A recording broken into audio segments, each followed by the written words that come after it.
Hello, hello, hello, and welcome back to an all-new episode here on the Desensitized channel. As always, my name is Darius Cook, and today I am coming at you with another solo video. I want to break down a new series that I just recently enjoyed. I enjoyed it a lot more than I expected to, so I feel it is my duty to sing the show's praises to the masses. We're going to talk about the good, the bad, and all the fun that comes with Batman the Caped Crusader. That's the newest animated Batman series. This is on Prime Video right now.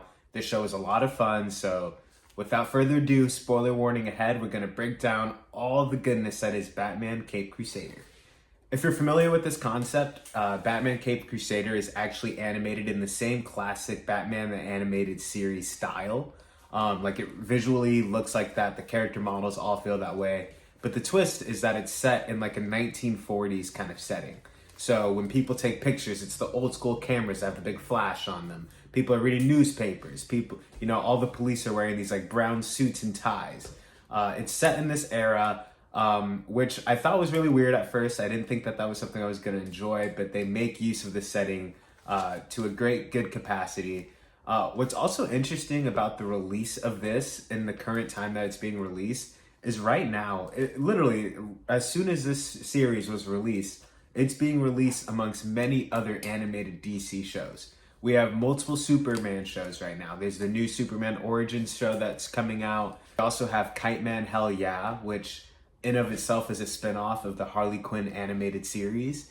And we have the Suicide Isekai show that's airing at the moment on HBO Max. So right now, there's a lot of DC animated properties going around, and all of them take place in their own continuity. So, when I saw that the show was coming out, I was a little hesitant at first because I'm not even the biggest DC fan in the world, okay? Like, I don't really, I'm not big on the comics or anything like that, but, I do love a good Batman story.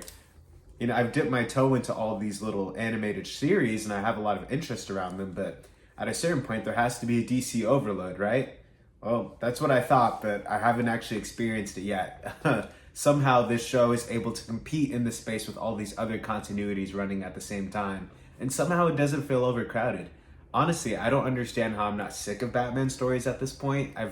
I've seen so many shows and watched so many Batman movies that you would think that it would get tired at this point, but maybe it's because of a lot of the refreshing choices that the show makes that it's able to feel fresh and new.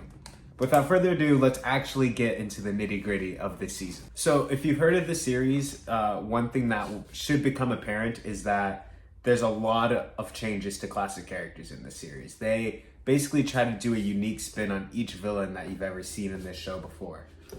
For example, the first villain that we're introduced to in this series is the Penguin. And this Penguin is a woman. I've never consumed a DC property that depicted the Penguin as a woman.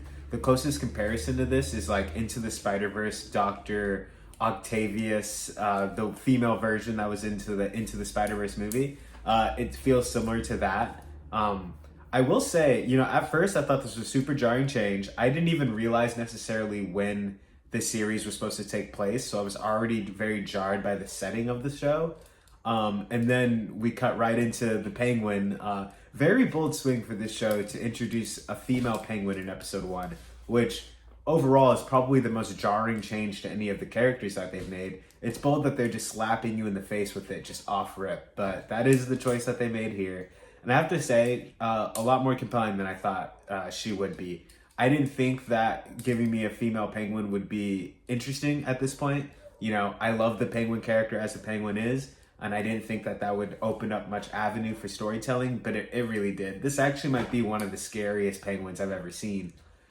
From a character design standpoint, because she comes off as a showman woman, right? She owns her bar. She's putting on a show, like a burlesque show for everyone. And it's giving a little bit of drag, even though the character's not necessarily transcoded or anything like that.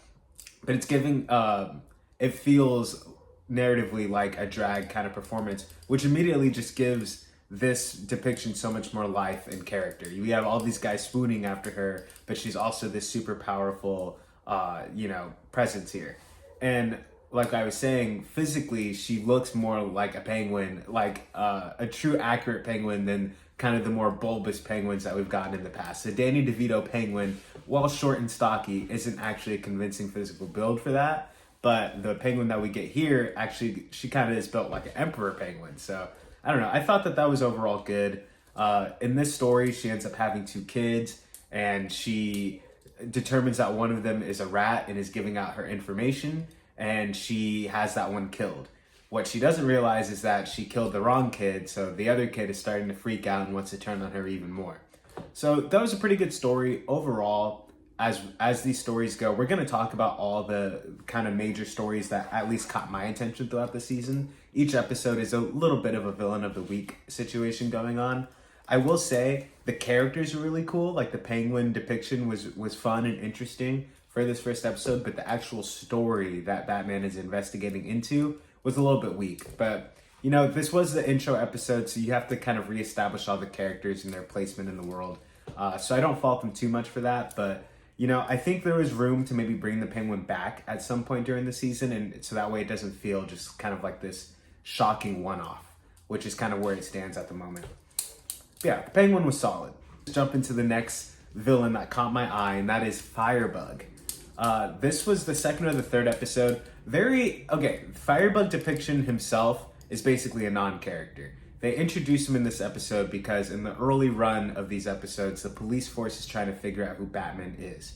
The story is taking place early in the Batman timeline, and so he's out there, people know about him, but he's not everybody believes he's real. He's kind of like a folklore legend. The police squad isn't even positive that Batman does exist at the beginning of the season, and then once they do confirm his identity, they're pouring their resources in trying to figure out who he is and capture him. While doing that, to essentially accomplish their goals, these 2 really annoying police officers, which end up being some of our villains throughout the season, they end up bringing out this criminal from Arkham Asylum, Firebug, to kind of draw out the Batman. Now, the criminal himself, again, no characterization whatsoever. I didn't find him compelling or interesting or anything like that. However, when he puts on his goggles and is looking at this like underdeveloped city with a bunch of kids and buildings all around, and what he sees is just this flame version of it, I really enjoyed that actually, and it gave a little bit of gravitas to what otherwise is a super flat character and a flat motivation for someone who just wants to burn everything. From his point of view, it's almost like a religion. He thinks that, you know, like the spirit of fire will bring out the true versions. Maybe I'm reading too much into it here, but seeing his point of view in that moment before he chose to take his actions of setting everything on fire, I found that to be pretty compelling, and that like kind of saved this character and this episode in terms of having something to say or a unique stamp, you know. Without that, I think this episode and this character would have fallen a little bit more flat. It is a good episode to establish the morally gray aspect of these police officer characters who end up getting subplots throughout the season to kind of build them up to being this kind of, at the end of the season, a main antagonist much more so. This is Flask, and I don't remember what his lackey's name is, but Flask is the leader of the 2 dudes, so take that. Next one on my list is going to be Catwoman. I had a lot of fun with Catwoman. I had no complaints with their depiction of Selina Kyle in this series. You know, if there's going to be a complaint, it's that we've seen this before. You know, this series has done a lot of fresh and interesting changes to a lot of these characters, which we're definitely going to get into. But Catwoman is kind of more of the same of what we got in the past. That being said, that doesn't mean it's bad. It's still a very good depiction of Catwoman. This Selina Kyle, she's gotten some slap on the wrist for her petty theft and crime throughout her history. But, you know, whereas some Catwomans that we've seen in the past, she comes from like a broke background. She didn't come from a lot of money, and that's why she was driven to start her life of crime and theft. But this Selina Kyle actually comes from a lot of money. She mirrors Batman in a different way, Batman Bruce Wayne, than she typically would. Typically, the way that they're similar is just in the fact that they like to do these night activities, get dressed up, and go out and do whatever they want to do and break the rules. But not only are they living this double life, but they both come from this billionaire lifestyle of all this money left behind from their parents. In this case, Selina Kyle's money is running out, and so that's why she kind of starts donning the Catwoman persona. And like so many of the great Batman villains, she's actually inspired by Batman himself to take on this costume and get out there in the mix.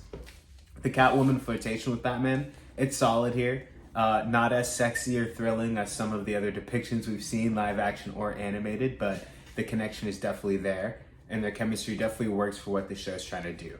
One thing that I think is odd is that too many people have butlers in the show.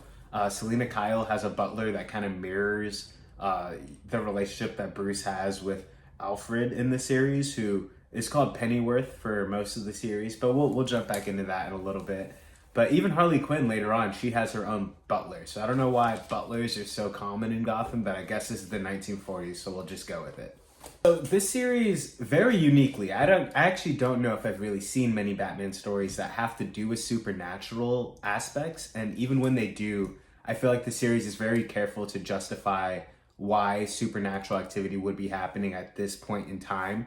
Usually it's with like a crossover with a different series in the comics or an animated movie that's bringing in these, more sci-fi or supernatural aspects to it. But this series had 2 episodes that firmly acknowledged a supernatural presence. There was a ghost, like a fully ghost that showed up in the series that was haunting people. And then there was Nocturna, who I'm not really familiar with Nocturna. She was actually one of the only characters this season that I completely hadn't been familiar with before. I didn't have that experience of oh, there's that character that I had seen another time. I had to look up who Nocturna was after watching that episode. But Nocturna's episode was interesting. I actually thought the framing of this episode was really unique, and it provided a lot of different layers of storytelling compared to the typical pace of the other episodes of the season. In this episode, there was a circus that was coming to town, and there was the lead magician or whatever whose miracle was that he planted his sister in the crowd and then did a magic trick on her for her to get super strength. That's the gist of their little performance. But meanwhile, at night, this little girl is actually sucking the energy from little boys. Pause, I know. So that's kind of the problem that's happening, is that Nocturna is capturing the children of Gotham and sucking their energy so that she could become stronger. This kind of comes to a head when she takes too many kids, confronts her older magician brother, and actually ends up killing him. This ended up, what I really appreciated about this episode is that the first half of it is really set up like a really solid mystery. You're seeing this creepy stuff happening with these kids that are getting lured to this place and being captured. And then you're slowly seeing Bruce Wayne attend this carnival and kind of put these pieces together. The reason that I like this episode so much is because you actually get to see the double life of Bruce Wayne and how not all of his Batman activity is done with the cowl on, and how often he is using his Bruce Wayne persona to accomplish his goals. And this episode puts a big spotlight on that. He has to hide from his significant other at this time. He has to hide from the other members of the community that are all around. And at the end of this episode was my favorite point. It might have been one of the emotional high points of the season, is, he's confronting this girl who basically has gone mad with power. She didn't necessarily want all these bad things to happen. And then she finds out that she hurt her own brother and ended up killing him. She starts to realize that she is a monster, and she just kind of gives up. And that's when Batman takes on a nurturing persona all of a sudden. I thought it was interesting because, as any good Batman storytelling, you can always see a little bit of Bruce Wayne in the villains that he encounters. And in this child, he certainly saw himself, someone who was driven to this point due to circumstances and takes rash course correction from that point, which is exactly what Bruce Wayne is. Bruce Wayne had terrible circumstances, sure. Does that mean that his decision to get into this big outfit and fight crime under a Batman cowl is a rational one? Not necessarily, no. And that's one thing that gets to a larger point about what I appreciate about this series, is it does not shy away from the criticisms of Batman or Bruce Wayne. Different properties shine different lights on it, but I think Batman stories are the best when we're shining a light that he is low-key just as crazy as a lot of the people that he puts away. He just happens to be fighting on the side of justice. It's really the only difference between him and a lot of the people that terrorize Gotham. And if you pay attention to Batman stories, he usually creates most of his villains. He's responsible in a lot of those ways. But all right, well, that's enough about Nocturna. She was awesome. Nice little pit stop. it is interesting that the show is choosing to do more supernatural storytelling. Like Nocturnal literally will hold a kid and just like suck their soul into her body. That's very out there, right? But somehow, it's even weirder that it's in this 1940 setting, but somehow it doesn't feel jarring or like it doesn't fit in the Batman continuity. This all feels right for what this story is. Somehow, I wouldn't have thought that before going into this. I wouldn't think that supernatural would work in a Batman show, but here we are. We do get a version of Clayface this season. I don't really have much to say on him. Clayface is a hard character to get right in these shows, is what I'm finding. I keep seeing different versions of Clayface, and none of them feel like they're on the money. So honestly, that's all I have to say. I'm sure they'll bring him back in the next season, but hopefully it'll be a little bit more interesting than what he was. You know, the last two villains I have on this list are easily the most two interesting ones, and that's going to be Two-Face and Harley Quinn. I think I'm going to lock out Harley Quinn now so I can kind of talk about the ending of the series with that final arc being Two-Face centered. And so, okay, Harley Quinn is a crazy character in the season. This might be the boldest swing that this show makes, is their choices with Harley Quinn. First of all, Harley Quinn has nothing to do with the Joker. We don't get any Joker until the end credit little tease scene for what's going to be next. But we get a fully fledged Harley Quinn villainous plotline this season. And I gotta say, it might be my favorite plot of the season. They introduced Harley Quinn early on as a character who's just interacting in the world around our characters. So she's first introduced as Bruce Wayne's court-appointed therapist because he had a public meltdown where someone insulted his family and then he physically assaulted them. So he has to take these like anger management therapy classes with Dr. Harleen Quinzel. Already, these scenes had a lot of energy to it. I actually listened to an audio book series on Spotify. It's like a short story kind of thing called, I think it's called Mad Love, Harley Quinn and the Joker or something like that. In that audio series was the first time that I was exposed to any media that shows Harley Quinn actually trying to therapize Batman and therefore Bruce Wayne. And you know, I think it's such a good vehicle to discussing some of the messed up parts of this Bruce Wayne person who chooses to get into this bat costume. So I really enjoyed it in that context. And then later on, the Harley Quinn animated series has that a little bit as well. We have an episode where she can kind of get into his mind and give therapy to Bruce Wayne. And she will keep that secret even though she's often at odds with Batman, because as crazy as Harley is, she still respects that patient-doctor confidentiality. And so that set me up to really enjoy this plot line where we're diving into Dr. Quinzel trying to piece apart Bruce Wayne's mind and see what makes him tick. She doesn't get close to figuring out his persona in this season, but I do think that if we return to the Dr. Harley Quinzel character next season, I'm sure that we'll have that reveal happen. I hope so, at least. It would just add an extra layer here. But not only is she Bruce Wayne's therapist, but she also is swimming in the same circles as Barbara Gordon and the Commissioner and the Commissioner's partner. They have Harley being fully LGBTQ this season, which only sticks out because it's so firmly set in the 1940s that you have a hard time seeing these two women in business suits going out to dinner and even kissing at that dinner.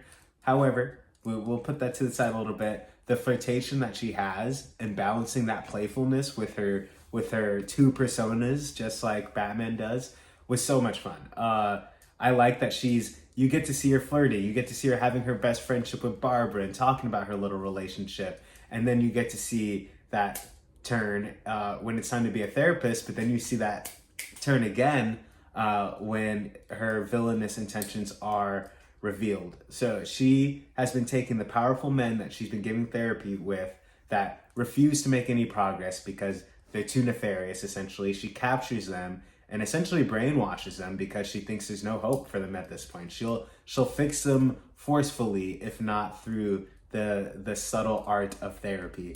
So she ends up basically becoming mad with power and collecting these people and doing fucked up experiments on them. Of course, Batman sniffs this all out, and it leads to this head-to-head battle between the two of them. Super fun. Again, this Harley is super interesting, engaging, and unique. We get so much Harley Quinn stuff nowadays with the Suicide Squad Isekai. She's basically the main character. We have Harley Quinn animated series, 4 seasons of it, and a Valentine's Day special. Kite Man, hell yeah, I'm sure she's showing up in. and we've got all these Suicide Squad movies. So we get so much Harley, and I think that pop culturally, we've really zeroed in on the chaotic, manic pixie dream girl version of Harley Quinn. Getting this version of her that's this like professional yet bubbly version who's also Asian, it was just a lot of fun. I found it engaging. I found it unique. It gave me a lot of surprises. I feel like this is a depiction that a lot of people might have a problem with, but for my money, I really enjoyed it. And it was something interesting to put in the middle of the season to really be like, oh, what are we doing with a lot of these characters, you know? But yeah, that leaves our final kind of villainous character to dive into, and this is easily the biggest plot of the season. You know, we are following Harvey Dent's character throughout the season since episode 1. In this series, I will say, the least original playing with their characters happens here with Harvey Dent. I mean, this is the same Harvey Dent story you've gotten in live action, animated, yada yada yada. But in this story, he's good friends with Bruce Wayne. That's established in the first episode. They're buddies. They go way back. They've clearly partied together. They're both eligible rich bachelors of Gotham. So in that way, they're kind of in that same similar sphere. And he's the district attorney. And so you get to see him playing off of Barbara Gordon, who's also a defense lawyer. They have a good back and forth. And I do feel like the show did a really good job characterizing Harvey Dent. He's an asshole, but he isn't necessarily immoral. He is willing to overlook a lot of things if it helps him get what he wants in the long term. But when it is shown multiple times throughout the series that when Bush comes to shove and a genuine moral decision needs to be made in front of him, that he does err on the side of righteousness. And so I do appreciate that level of characterization, and using Barbara Gordon as a vehicle to see that from the audience was very effective. In his origin story in this one is that, it's in court where he was going to be bought off to let the bad person go, and that would have given him the funding that he needed to become the mayor of Gotham. Everything would have been fine. But in that moment, he chose to make the right choice and send the person who needs to be behind bars. And as a result of that, the mob, we'll call them, ended up throwing acid on his face. And that's how we get the Two-Face origin story. This was good. This was really good. Again, it's not particularly special, but they hit all the dramatic beats when they needed to. And then the way that they play Bruce Wayne after Dent has become Two-Face, they have Bruce Wayne, who is Harvey Dent's friend, coming and having these interactions with him. I felt led to the best moments of the series, specifically when Bruce is visiting Harvey in jail before his trial. Essentially, he's trying to convince him or get his head in the right space to basically come out of this trial. At this point, Harvey's already killed people, and he's kind of given up on any kind of justice coming his way. Leads to this real great moment where it's just Bruce and Harvey going back and forth, and you see Harvey he gets that Two-Face personality takes over him a little bit, and he's like saying wicked things. He's like, oh, I should have killed her too, ooh, and he's like, oh, sorry, I lost my temper there for a second. And that happens a couple times throughout the conversation. But then you get this moment from Bruce Wayne where he drops his voice into that Batman tone and says, don't go getting the conscience now, Dent. And then you see Harvey be like, what? Like, that was weird. That's not like Bruce at all. And then he has to compose himself. I thought that this moment was the moment of the season. This is the moment that is identifying what I love so much about these Batman stories. I've already talked about it so much in this video, is that he is as twisted and fucked up in the head as all these other villains that he tries to send away. Again, the only difference being that he is always kind of on the side of justice. Just like Harvey's identity is cutting between these two guys, this Two-Face persona and the Harvey Dent persona, and he's having that tug of war. Even Bruce Wayne himself, our Batman, struggles to keep his identity straight in certain moments. And we saw it slip there, and it just goes to show that he might be as deserving to be in Arkham as any of these villains. That moment was great. This overall leads to this big, I won't break down the whole finale here, but we get all of our main players in one place. We get Gordon's, we get Mr. Gordon, we get Barbara Gordon, Batman's there, Two-Face, and the two corrupt cops, Flask and we'll call him Wilson. I think it's Wilson and Flask.